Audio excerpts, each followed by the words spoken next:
सास की जादुई शक्ति। कौशल्या ने एक रात सपना देखा। कौशल्या राजपूत, तुमने किए हैं जीवन में अच्छे अच्छे कर्म, इसलिए अब से जब तुम चाहो गायब हो सकती हो, जिसके लिए तुमको सिर्फ चुटकी बजानी होगी और चुटकी बजाते ही तुम गायब। बस एक बात का ध्यान रखना, जहां तुमने कोई गलत काम किया तुमसे ये शक्ति वापस ले ली जाएगी। कौशल्या की नींद टूट जाती है। ये कैसा सपना था? गायब हो जाऊंगी मतलब? हे भगवान, कंबल ओढ़ के सो जाती हूँ, सपना कंबल के अंदर नहीं घुस पाएगा। कौशल्या डर के मारे कंबल ओढ़ के सो जाती है। सुबह कौशल्या मंदिर जाने लगती है। अरे बहू, जल्दी चल, भिखारियों को खाना भी तो खिलाना है। हाँ माँ जी, अभी आई। आज तो खीर और पूरी बने हैं, सब खुश हो जाएंगे। दोनों सास बहू कार से खाने का सामान लेकर मंदिर पहुंचते हैं और भगवान की आराधना के बाद मंदिर के बाहर बैठे भिखारियों को खाना खिलाने लगते हैं। दीदी, आप हर हफ्ते आते हो, इतना सारा करते हो हम लोगों के लिए। मैं आपके लिए रोज अलग से दुआ मांगता हूँ। ये तो फर्ज है हमारा। दीदी, थोड़ी पैसों की मदद हो जाती तो अच्छा होता। बड़े चौराहे पे मेरी बीवी भीख मांगती है, उसका इलाज करवाना है, 100-200 रुपए लग जाएंगे। कौशल्या उसी वक्त भिखारी को 500 का नोट दे देती है और दोनों सास बहू वहां से लौटने लगती हैं। तभी कौशल्या को कोई शंका होती है। अब बहू रुक, तो मैं अभी आई। कौशल्या वापस वहीं जाती है तो देखती है कि भिखारी वहां है ही नहीं। कौशल्या को रात का सपना याद आता है। वो चुटकी बजा के गायब हो जाती है और सीधे भिखारी के पास पहुंचती है, पर भिखारी को वो दिखाई नहीं देती। कौशल्या देखती है कि भिखारी उन पैसों से शराब खरीद रहा है और कौशल्या उसे वहीं एक चाटा मारती है। अरे कौन है बे? एक और चाटा पड़ता है। अरे कौन है? कौन है? हिम्मत है तो सामने आओ। भिखारी को झूठ बोलने पर तड़ातड़ चांटे पड़ते हैं। वो वहां से भाग खड़ा होता है। कौशल्या चुटकी बजा के वापस बहू के पास आ जाती है और मन ही मन सोचती है, ऐसे तो मैं कितने गलत काम रोक सकती हूँ, कितनी ताकतवर हूँ मैं, किसी को पता भी नहीं चलेगा। सासू माँ, आप क्या सोच रही हो? अब कुछ नहीं, कुछ भी तो नहीं। ठीक है, मुझे ना थोड़े पैसों की जरूरत थी। मेरे कजिन भाई है ना, उनकी तबीयत थोड़ी इधर उधर हो रही है। वो तो खुद से नहीं कहेंगे कि पैसे दे दो, पर बहन होने के नाते मेरा तो फर्ज बनता है ना कि भाई की मदद करूं। अरे हाँ हाँ, ले जाना पैसे। पैसे इसीलिए तो कमाते हैं कि जरूरत में काम आ सके। घर पहुंच के कौशल्या अपनी बहू को 10,000 रुपए दे देती है। कब जाएगी तुम मायके? कल शाम की ट्रेन है। दोनों काम में लग जाती हैं। तभी काम वाली दीदी वहां आती है। आज ना मैं आप लोगों के लिए पनीर बनाऊंगी। ठीक है, मंगवा लेती हूँ पनीर। पड़ोस की दुकान वाला पनीर दे जाता है और काम वाली बाई पनीर से रेसिपी बनाने लगती है। आज अपनी सुपर पावर काम वाली बाई पे ट्राई करती हूँ, देखूं तो सही किचन में करती क्या है ये। सास चुटकी बजा के गायब हो जाती है और किचन में पहुंचती है। बाई को खबर भी नहीं है कि कौशल्या भी किचन में ही है। आज तो मैं भी पनीर की सब्जी बनाऊंगी रात को अपने घर, और थोड़ा सा घी भी रख लेती हूँ। वैसे भी कौशल्या बुढ़िया खा खा के मोटी हो गई है।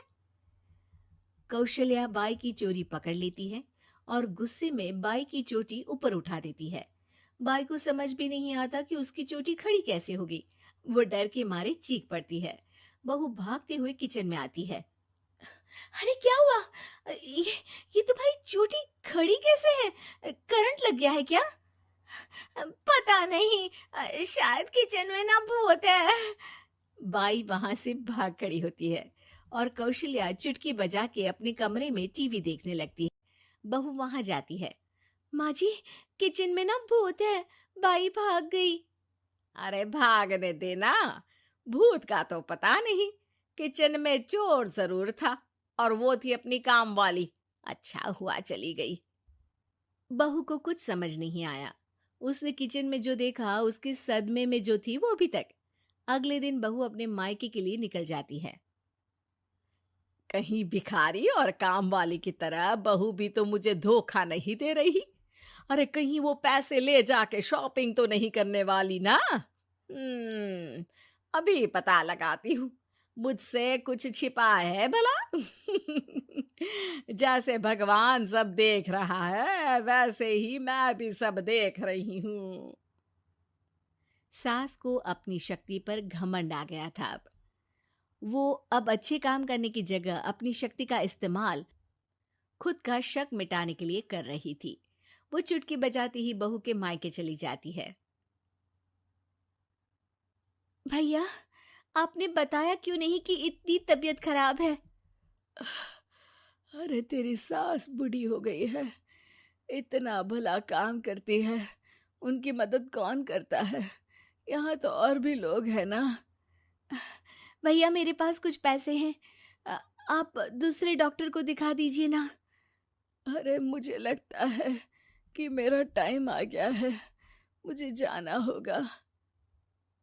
कमरे में भाई की आत्मा को लेने यमदूत आ चुके थे। कौशल्या भले ही किसी को नहीं दिख रही थी, पर यमदूत ने उसे देख लिया। यही आत्मा है शायद, परछाई दिख रही है, पहले ही तैयार खड़ी है। अरे आप कौन हो? यमराज का नाम सुना है? हैं? आप यमराज हो क्या?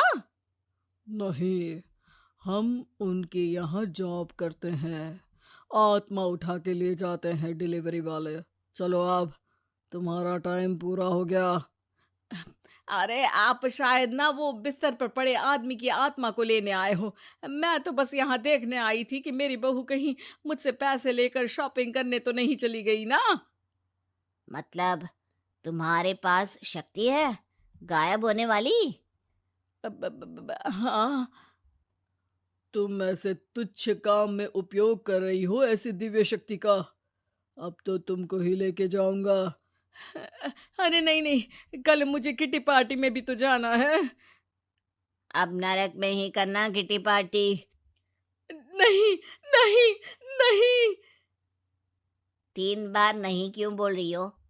टीवी सीरियल चल रहा है क्या एकता कपूर का? अरे प्लीज मुझे जाने दो। आप तो उस बीमार आदमी की आत्मा को लेने आए थे ना। गलत डिलीवरी करोगे तो यमराज डांटेगा ना। बात तो सही कर रही हो, पर हमको उस पे दया आ गई। अभी उसकी उम्र ही क्या है, पर कुछ तो लेके जाना पड़ेगा ना। एक काम करो, अपनी शक्ति दे दो, गायब होने वाली। हैं? अरे क्यों? तुम पृथ्वीलोक का भ्रष्टाचार रोक सकती थी, चोरी रोक सकती थी, अरे कोरोना रोक सकती थी, पर तुमने अपनी बहू की जासूसी करना शुरू कर दिया। अरे लेकिन किंतु परंतु। यमदूत सास की शक्ति लेके वापस चले जाते हैं। कौशल्या की परछाई हवा से नीचे गिरती है और जमीन पे आते आते कौशल्या का शरीर सामने आ जाता है। अरे लग गई, कितने ऊपर से फेंका। माँ जी, आप यहाँ ऊपर से कैसे गिरी? अरे समधन जी, आप अचानक कमरे में। सब घबरा जाते हैं। सास बहू को सारी बात बता देती है। ये लो आपके 10,000 रुपये। आपको मुझ पे इतना भी भरोसा नहीं है? अरे बहन, मुझे दर्द नहीं हो रहा है, अब अचानक से सब अच्छा होने लगा है। अरे तो फिर बिस्तर से उठ जाओ और मुझे लेटने दो। गिरी हूं ऊपर से तो पूरा बदन दुख रहा है। भाई को तो यमदूत ठीक करके जाते हैं, पर कौशल्या देवी दर्द के मारे बिस्तर पर आ जाती हैं।